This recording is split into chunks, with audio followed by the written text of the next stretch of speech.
پاکستان په یو خطرناک ګزار د هندوستان بیړه غرق کړه.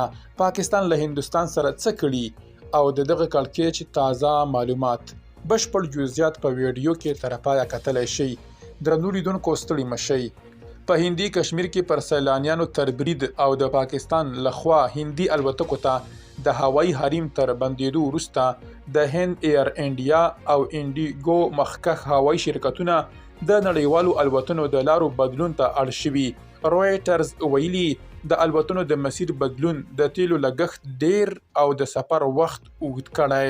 هند په کشمیر کې پر سیلانیانو برید چې 26 کسان پکې ووژل شول د پاکستانیو ډلو لاس وباله، خو پاکستان په دې برید کې لاس لرل رد کړي. دواړو اټومي هیوادونو د یو بل پر وړاندې اقدامات پیل کړي. هند له پاکستان سره د اوبو یو مهم تړون ځنډولی او پاکستان خپل هوایي حریم پر هندي هوایي شرکتونو تړلی دی چې نړیوال هوایي شرکتونه له دغه بندیز څخه اغیزمن شوي نه دي. رویټرز رسنۍ د فلایټ ټریډر 40 ویبپاڼې د معلوماتو له مخې ویلي چې هندي هوایي شرکتونه د 15 یا پنجشنبې پر ورځ تر هغه وروسته اغیزمن شول چې ایر انډیا او انډیګو شرکتونو نیویارک، آذربایجان او دوبۍ ته الوتنې پر بل مسیر پیل کړې. دغه الوتنې معمولا د پاکستان له هوایي حریم څخه تیریږي.